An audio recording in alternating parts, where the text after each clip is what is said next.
امین والصلاۃ والسلام علی رسول الکریم اما بعد فاعوذ باللہ من الشیطان الرجیم بسم اللہ الرحمن الرحیم الصلاۃ والسلام علیک یا رسول اللہ وعلی آلک واصحابک یا سیدی یا حبیب اللہ۔ الحمدللہ ہمارا درس عقائد جاری ہے۔ آج اس درس کے اندر انشاءاللہ خصائص و امتیازات مصطفیٰ صلی اللہ تعالی علیہ وسلم، بخاری کے اندر کون کون سی چیزیں جو حضور کا خاصہ ہیں، جو کسی اور نبی کو عطا نہیں کی گئی، حضور کو عطا کی گئی ہیں، اور جو آپ کے امتیازات ہیں، اس کو انشاءاللہ بخاری کی روشنی میں سنیں گے۔ حضرت جابر بن عبداللہ رضی اللہ تعالیٰ عنہما سے روایت ہے، حضور علیہ الصلوۃ والسلام نے ارشاد فرمایا، اعطیت خمسا لم یؤتہن احد قبلی، مجھے 5 چیزیں ایسی عطا کی گئیں کہ مجھ سے پہلے کسی کو نہ دی گئی۔ نمبر 1، یہ ساری روایات بخاری کی ہیں۔ نمبر 1، نصرت بالرعب مسیرۃ شہر، 1 مہینے کی مسافت تک میرے مخالفین کے دلوں میں میرا رعب ڈال کر میری مدد کی گئی۔ اب میرے مخالف جو دشمن ہیں 1 مہینے کی مسافت پر ہوں، اللہ نے ان کے دلوں میں میرا رعب ڈال دیا ہے، اور ان کے دلوں میں رعب ڈال کر اللہ نے میری کیا کی ہے، مدد فرمائی ہے۔ اور یہ ایسی کیفیت، یہ ایسا امتیاز مجھ سے پہلے کسی اور کو عطا نہ کیا گیا۔ نمبر 2، فرمایا وَجُعِلَتْ لِلْأَرْضُ مَسْجِدًا وَطَهُورًا فَأَيُّمَا رَجُلٍ مِّنْ أُمَّتِي أَدْرَكَتْهُ الصَّلَاةُ فَلْيُصَلِّ، میرے لیے ساری زمین کو مسجد بنا دیا گیا اور پاک کرنے والی بنا دیا گیا۔ میری امت کے جس شخص پر جہاں بھی نماز کا وقت آ جائے وہ وہیں نماز پڑھ لے، اس کی نماز قبول ہو جائے گی۔ سابقہ امتوں میں مخصوص جگہ تھی عبادت کی، اسی جگہ جا کے ہی عبادت کریں گے تو قبول ہوتی تھی، ٹھیک ہے۔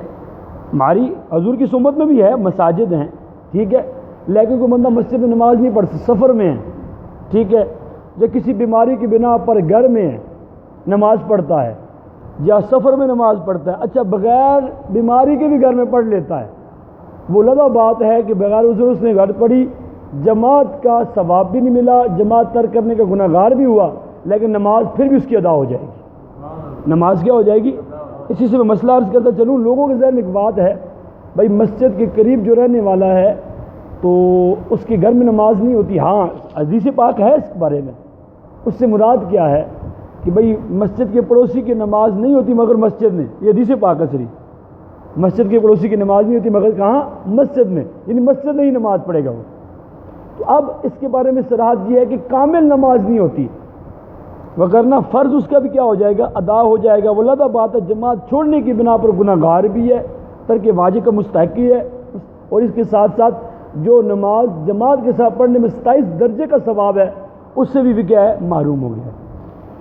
اچھا نمبر 3، حضور علیہ الصلوۃ والسلام نے ارشاد فرمایا احلت لیل مغانم ولم تحل لأحد قبلی، حضور نے ارشاد فرمایا میرے لیے اموال غنیمت کو حلال کر دیا گیا اور مجھ سے پہلے کسی کے لیے یہ حلال نہ تھا۔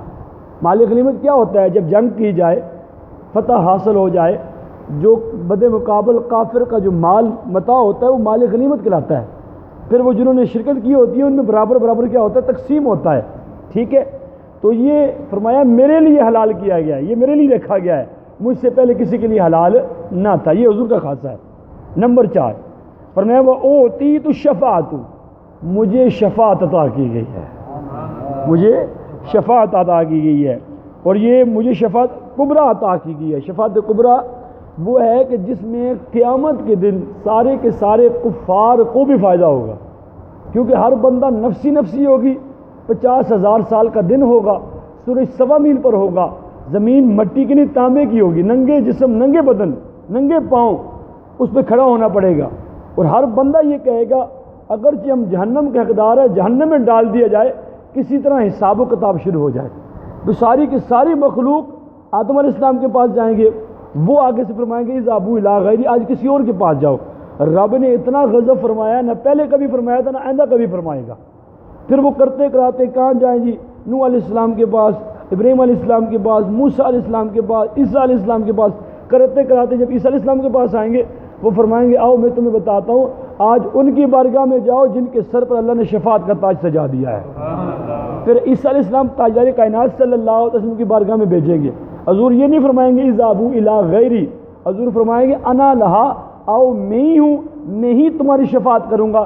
پھر حضور سجدے میں گر جائیں گے اور سجدے میں گر کے روئیں گے، اللہ تبارک و تعالیٰ شاہ فرمائے گا ارفع رأسک یا محمد، اے محمد صلی اللہ تعالی علیہ وسلم آپ اپنا سر اٹھائیے، سل توتا، آپ مانگیے، سوال کیجئے، آپ کو عطا کیا جائے گا، اشفع تشفع، آپ شفاعت کیجئے، آپ کی شفاعت قبول کی جائے گی۔ پھر آپ سر اٹھائیں گے، یا اللہ حساب و کتاب شروع ہو جائے، یہ پہلی شفاعت ہوگی۔ فرمایا یہ شفاعت مجھے عطا کی گئی ہے، یہ حضور کا خاصہ ہے، ٹھیک ہے۔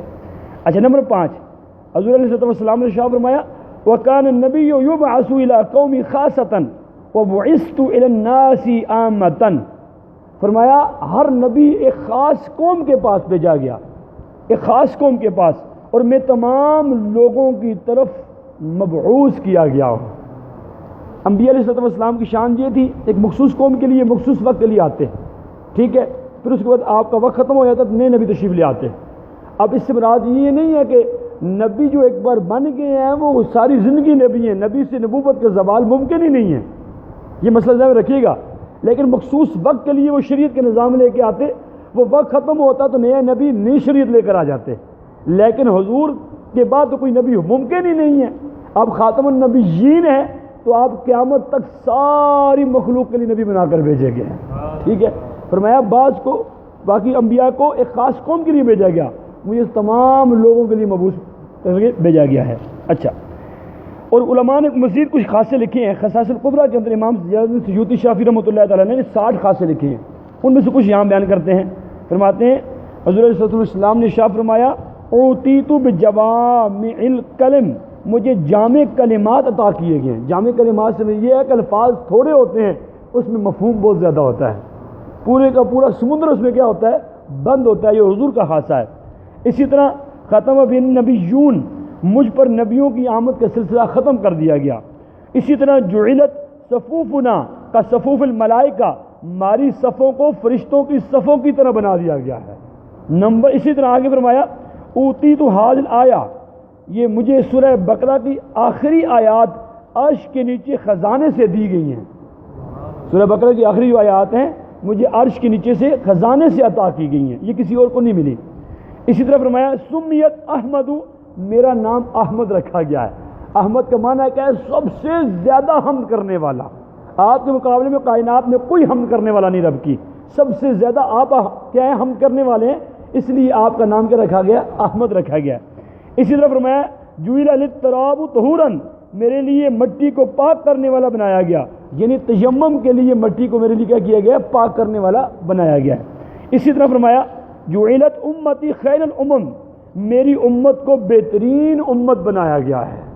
یہ سارے حضور کے کیا ہیں، خصائص ہیں، یہ آپ کے امتیازات ہیں جو کسی اور کو نہیں دیے گئے ہیں۔ اعلیٰ حضرت نے بات ہی ختم کر دی، اعلیٰ حضرت فرماتے ہیں تیرے تو وصف عیب تنائی سے ہے بری۔ عیب تنائی یہ پہ لفظ بھی سنیے گا، تیرے تو وصف یا رسول اللہ صلی اللہ علیہ وسلم، جو اللہ تبارک و تعالیٰ نے آپ کو اوصاف عطا فرمائے ہیں نا، وہ گننے میں نہیں آ سکتے۔ اگر وہ کسی فکر میں آ جائے نا کہ اللہ نے آپ کو کروڑ اوصاف دیے ہیں، ٹھیک ہے، 1 ارب اوصاف دیے ہیں، 1 کھرب اوصاف دیے ہیں، یہ تو عیب ہے۔ یہ کیا ہے، عیب ہے، تعداد میں تو وہ آ ہی نہیں سکتے۔ تیرے تو وصف عیب تنائی، جن کو گنتی میں شمار کیا جا سکے، یہ عیب ہے۔ اللہ نے آپ کو بے شمار عطا کیے ہیں جو گنتی میں نہیں آ سکتے۔ تیرے تو وصف عیب تنائی سے ہیں بری، حیران ہوں میرے شاہ کیا کیا کہوں تجھے، لیکن رضا نے ختم سخن اس پہ کر دیا، خالق کا بندہ خلق کا آقا کہوں تجھے، خالق کا بندہ خلق کا آقا کہوں تجھے۔ اللہ کے آپ بندے ہیں اور مخلوق کے آپ آقا ہیں۔ اللہ تعالیٰ کی بارگاہ میں دعا ہے اللہ تعالیٰ ہمارے دلوں میں حضور کی محبت کو راسخ فرمائے، ہماری اولادوں کے دلوں میں بھی اللہ حضور کی محبت کو راسخ فرمائے، آمین بجاہ النبی الامین صلی اللہ تعالیٰ علیہ وسلم۔